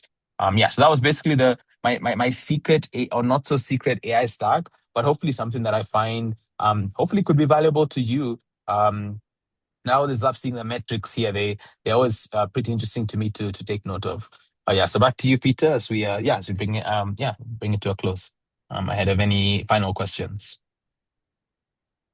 Now here we have something quite interesting, which is a deep fake that Kenyans can now create at only $9 a month.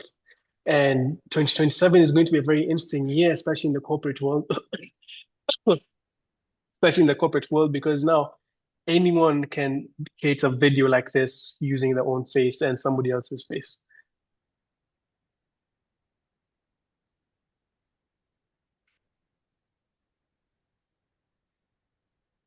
And now this is a bit scary, but good thing for all of you and us here at Nendo, we did create another tool that allows us to be able to kind of do a forensic search and detect deep fakes. So if I could even just share this, you could scan this on your phone and test it out with any type of AI image. But for now, I will just share this on ChatGPT really quickly to show you how it works. So you open the Nendo video image AI detector, open up the file in which the particular deepfake is saved in.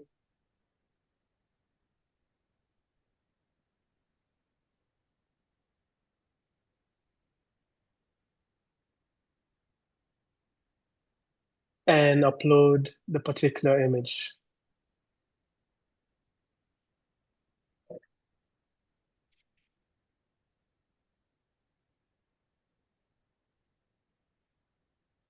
And once it uploads, you can just upload it again, and it should give you a detailed analysis using Python as to whether or not this is an AI video or not. Well, while that is going on, let me switch back to the presentation.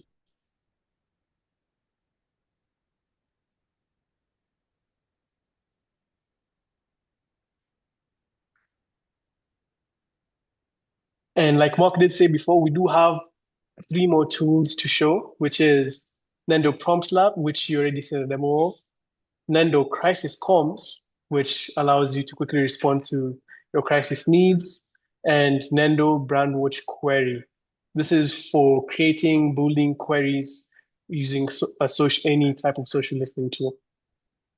And yeah, you get to be one of the first to test out our exclusive Nendo GPT store GPTs. And yes, please, you can scan each of these, and you will again be one of the first people to test these out ever. Yeah, completely exclusive.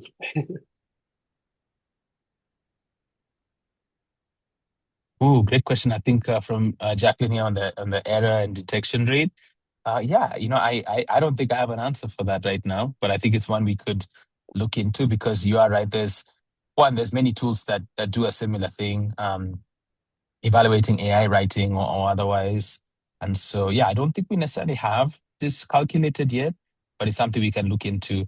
And basically, I think the reason we did that small demo is you do have to go quite some lengths to confirm. We have a website called stopreflectverify.com, where since the 2013, I guess, 2017 general election, we've been tracking social media misinformation and disinformation. And we've never been more concerned, I think, ahead of like this coming election, for just ways that people will get, tricked and confused, especially if that's someone's objective. And we don't like a broad cynicism where you just suspect everything all the time. And if it's not real and tangible that you can hold or see, that you don't believe it.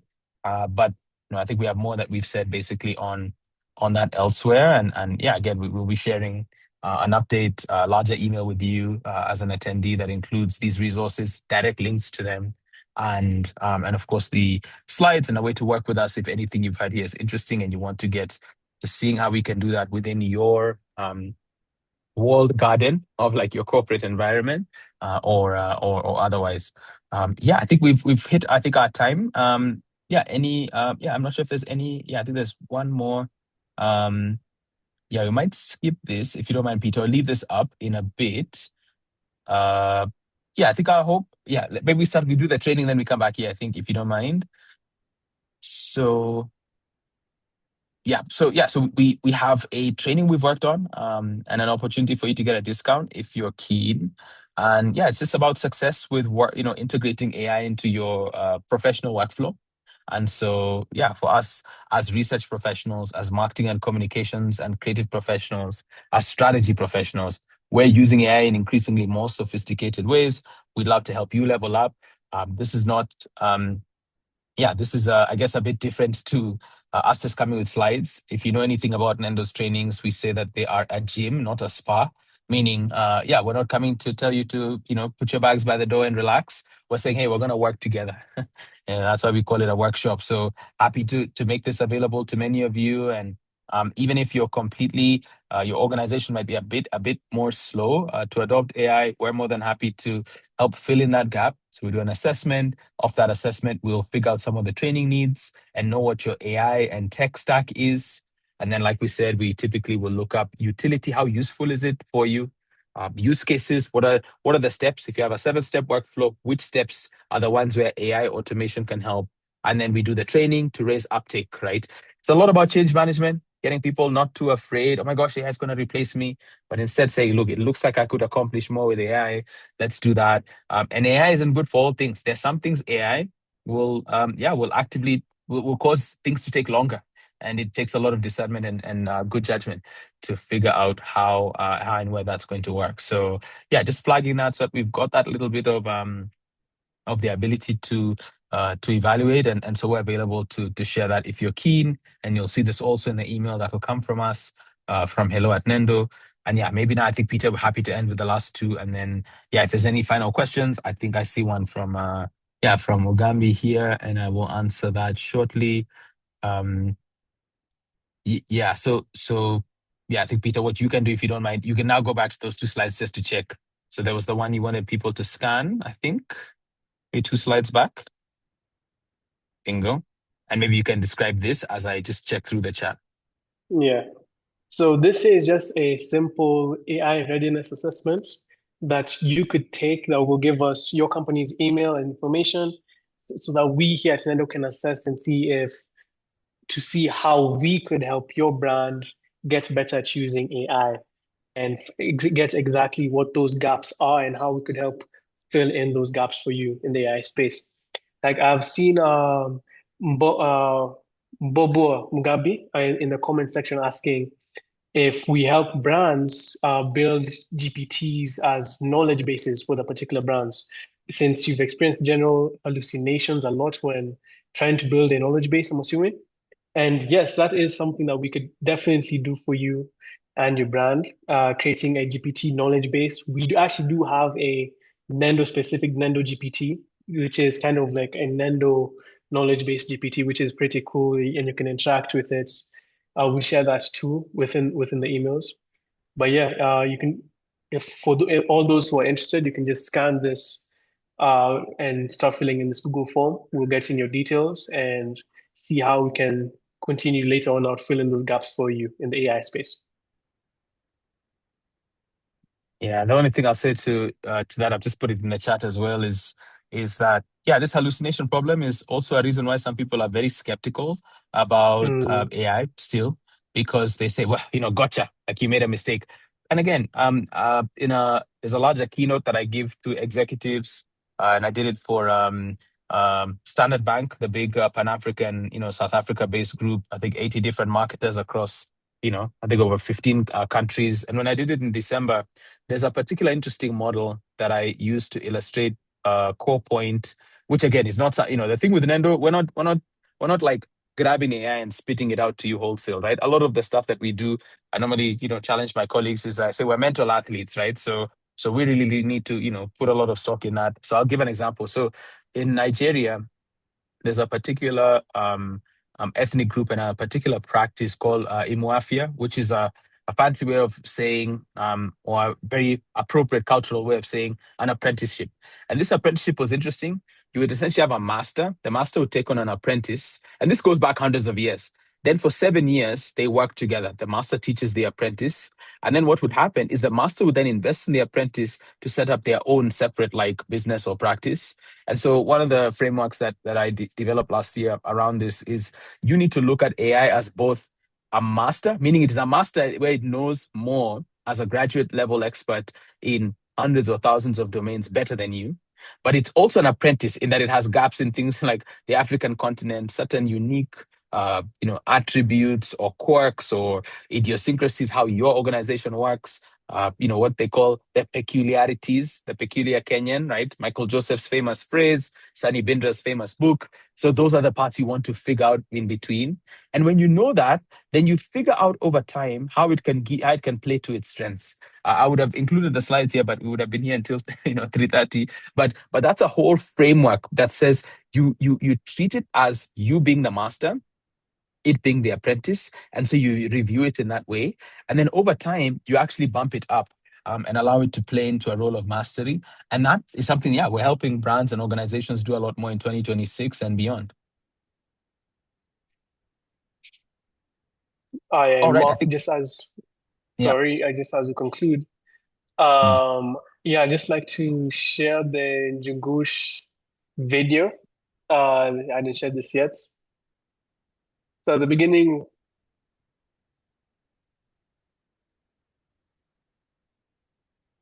but That's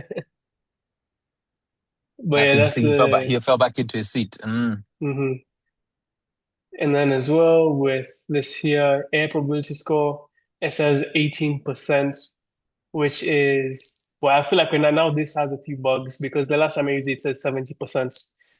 But yeah, how it usually does is it extracts the middle frame and then cuts it up using Python, and then does something called amplifies using ELA, and does a side by side comparison. But yeah, I need to look at this again because it should be saying around 70%. Because yeah, this was a deep fake. And yeah,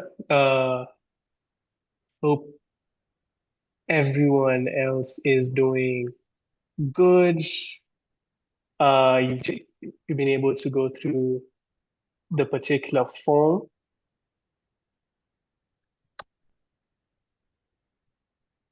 Yeah, so I guess as we close, let us know Yeah, using a couple of these emojis, which of these sums it up. So give us the crying emoji if you're like, yeah, this is not that great. This is, you guys have maybe a little bit more, unsure. But yeah, it's a thumbs up if you're feeling a bit clear on what to do next. And definitely the smiley if you are more aware, but you still have questions and you want us to reach out. But yeah, we really appreciate your time and attention. It's for a human to give you their time and attention for a couple hours nowadays is something precious. So it's not something to take for granted. definitely. Yeah, we definitely want to thank each and every one of you for taking your time. I know it's been quite a bit of time for this webinar, and we do appreciate your concentration and all of the effort it takes to listen to us as much as you have. And yeah, we really hope you've learned something of importance in this video. We'll be getting back to you with another email very soon with the specific particular links that we did share. We did say we will share within the video. And yeah, I hope you guys have an amazing time, amazing rest of your day.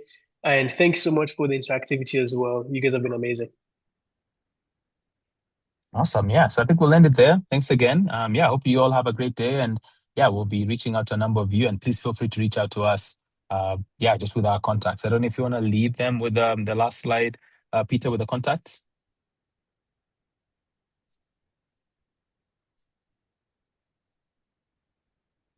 Yeah, bingo.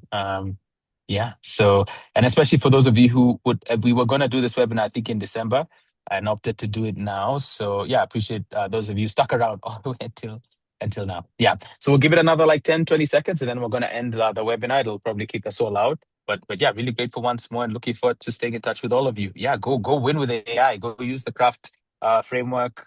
Go use a lot of like the GPTs we've built, and hopefully we can support you in bringing AI to life in your work. And yeah, and all that you do for for career wise.